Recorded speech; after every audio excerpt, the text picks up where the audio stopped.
So here we are with Keshia Ortiz. She is a mother, one of the students that was a victim of the MSD shooting that happened last year in Valentine's Day.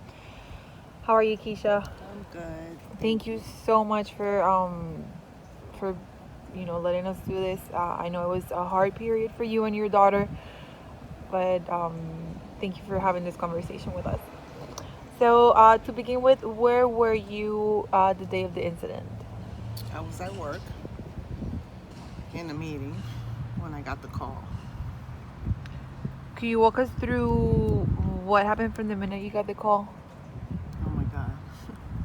um, well, when I got the call, of course, I was a wreck. I flew out of here without my purse, my car keys.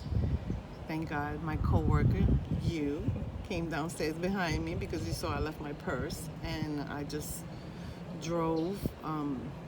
Don't even realize how I got there. I was so, you know, worried. And then when I got there, of course, police activity. They weren't letting the parents see their kids. I didn't know where my daughter was at. She didn't pick up the phone. I had no idea. I didn't get to see my daughter till maybe 5 hours later after I got there, later on that evening. And I just hugged her and cried, and it was just overwhelming and emotional. Did you, or do you know if your daughter knew the shooter? She knew of him but didn't know him personally. She saw him in the school because he was a student, but didn't have any type of relationship with him. So no, not personally. Did she have any close friends or acquaintances that were killed or injured in the horrific shooting? Yes, the coach was her favorite, and two of her friends.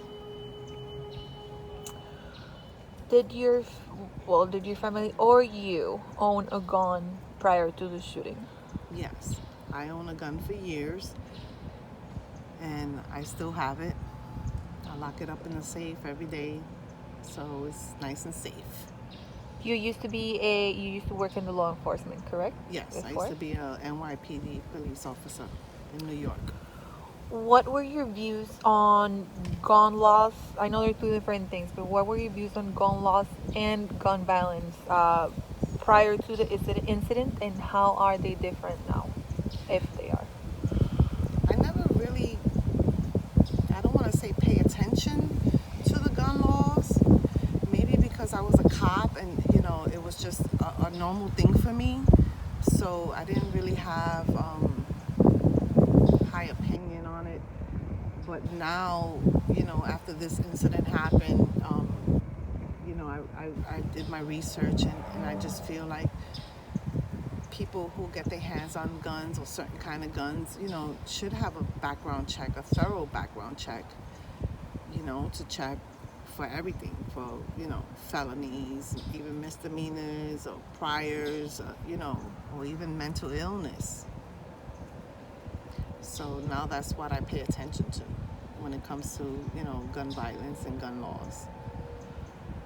Did you think prior to the shooting that schools were a safe place for children? No. And I only say that because when I worked as a cop in New York City, and I know here, in Florida is different, but, as the violence grew more and more in the schools, we became more involved in producing scanners and, walkthroughs, just like the airports and the schools in New York, because they were so violent. So, when I came here and they didn't have that here, I was kind of skeptical, like, okay, well, it must be safe here. And because the school's in Parkland, nothing really happens in Parkland, or you want to think that nothing happens in Parkland. I just, I was worried about my daughter's safety coming from New York and having all those things in place for their safety for the kids. So I found it, not to be safe and be safe. I don't know. It was like a iffy situation for me, but I don't think anywhere is safe, honestly. So,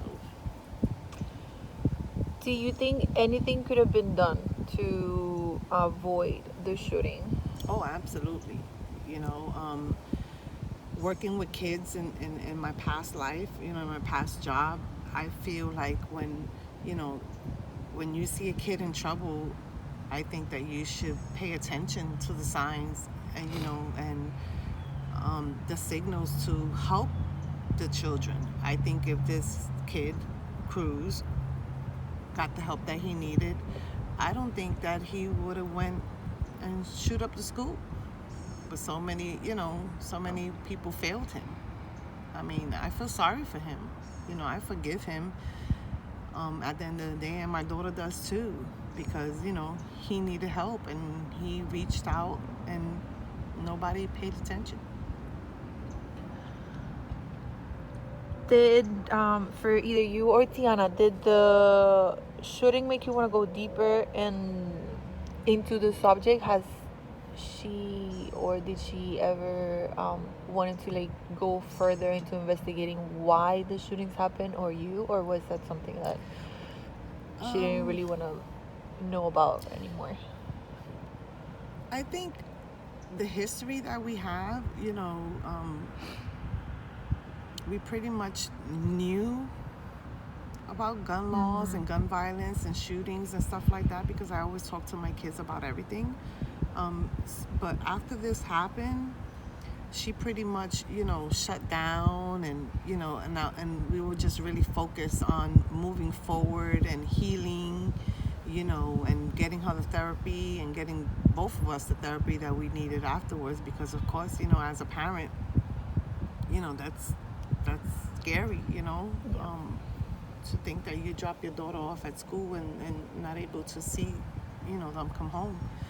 So, no, we would just focus on healing and getting better. What would you suggest be done to help end gun violence? I know it's an ongoing thing, but is there anything besides providing the kids the I guess the help that they need when they reached out, something that they didn't do with Cruz? Anything else that or what would you suggest be done? Awareness. I think instead of blaming and pointing fingers, I think they should, more awareness. I think more sessions and talking to the kids about guns, going to these schools and showing them how dangerous, having a gun in the wrong hands can be. I think just awareness, period.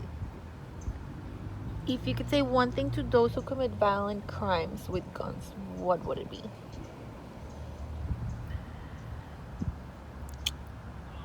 I don't